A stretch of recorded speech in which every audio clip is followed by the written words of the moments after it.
There is a village in the foothills of a mountain range. It does not matter which mountain range, where an old man lived alone in a small house near the water. His name was Joseph. He was 73 years old. He had been a teacher for 40 years, a husband for 36, a father for 32. Then, over the course of a few years, all of it ended. His wife died in the autumn. His children moved to the city. The school where he had taught for 4 decades closed when the county merged the districts.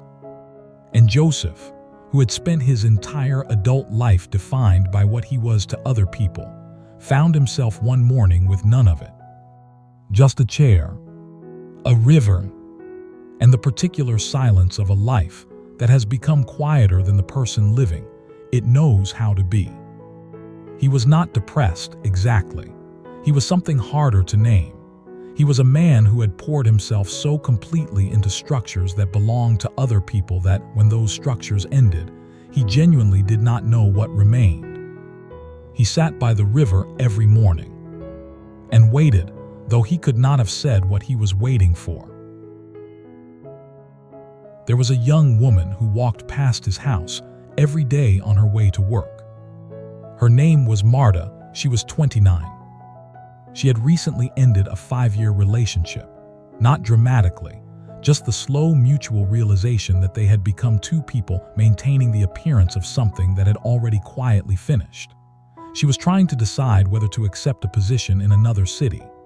Every morning she walked quickly, looking at the ground, turning the decision over and over with the particular exhaustion of someone working very hard at a problem that cannot be solved by thinking harder. On the 4th morning, she stopped. The old man was sitting completely still, watching the water. "What are you looking at?" she asked. He turned. "The river," he said. She waited for more. There was no more. Every morning for 11 years. She looked at him for a moment. Then she walked on. But something in the quality of his stillness stayed with her, the particular stillness of a person who is not waiting for anything better to happen. She came back the next morning, sat beside him without asking. For a while they said nothing, just the sound of the water and the early light, and her breathing slowly matching the rhythm of the river. Then she said, "I am trying to decide something, and I cannot decide it. I keep circling back to the same 2 fears and I cannot get past either of them." The old man listened. She explained the relationship she had left and whether leaving it meant she was someone who ran from things, the city, and whether going meant she was moving toward something real or simply moving. The fear that staying meant choosing safety over life. The fear that leaving meant abandoning something unfinished.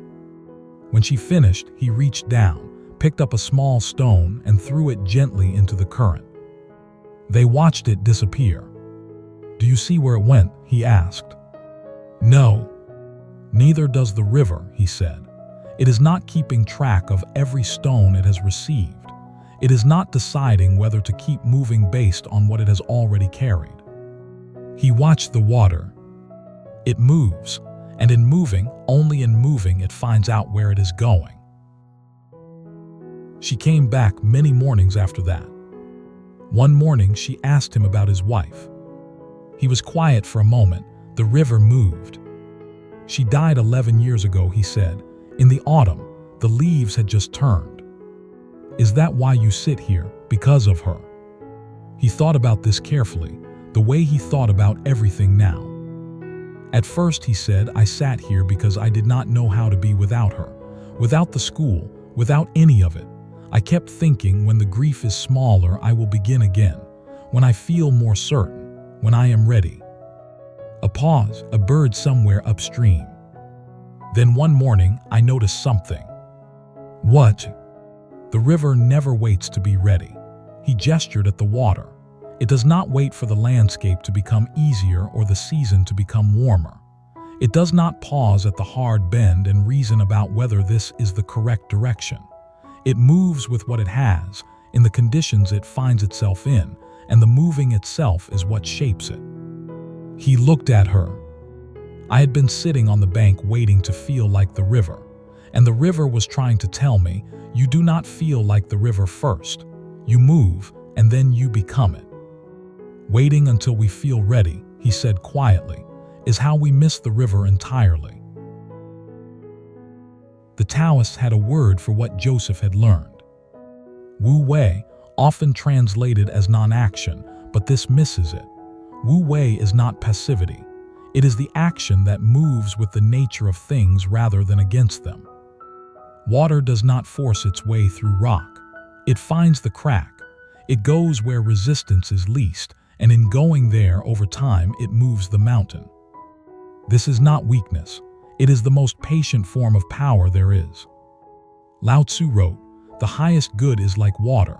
Water benefits 10,000 things and does not compete." What he was pointing at, what Joseph had spent 11 years learning beside a river, is that life cannot be reasoned into from the outside.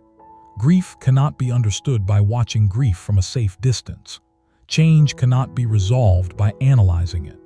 The next stage of a life cannot be found by standing at the edge of the last one, thinking carefully about when to step. It is found by stepping, by entering the current, by discovering in the actual cold of the water, not in the imagination of it, that the ground holds. Or if it doesn't, that you can swim. Joseph had not wasted 11 years at the river. He had been learning slowly, the one thing the river teaches to anyone patient enough to watch it long enough. It does not struggle with what it is carrying. It carries it and keeps going. The last morning Marta sat with Joseph, she told him she had decided. She was going to take the position in the other city. He nodded slowly. "Are you afraid?" he asked. "Yes," she said. "Good," he said. She looked at him. "Fear means you are moving towards something real," he said. "The things that cannot change us do not frighten us, only the things that can." She stood, shouldered her bag. "Will you still be here?" she asked, "when I come back?" He looked at the river for a moment. "For a while," he said, "but I have been thinking. My daughter has asked me to come to the city for 3 years now. I have been telling her I am not ready." A small smile. "I think I have been watching the river long enough. I think it is time to become a little more like it." The silent lesson today is this: you are not waiting for the right moment. You are waiting to feel ready. And the river has been trying to tell you something for as long as you have been sitting on the bank. Readiness is not what comes before you step in. It is what comes after. You will not feel ready. The conditions will not be perfect. The other side will not be visible from where you are standing. Step anyway. Take one concrete step this week. Not the whole journey, just one step toward the thing you have been circling. The water will tell you the rest. Before you go, what is one thing you have been waiting to feel ready for, that you already know somewhere you are never going to feel ready for? Drop it in the comments. One thing I read everyone. If this story moved something, like it, and share it with someone who is still on the bank. Subscribe to The Silent Lesson. Every week one story, one lesson, told slowly for those still enough to hear it.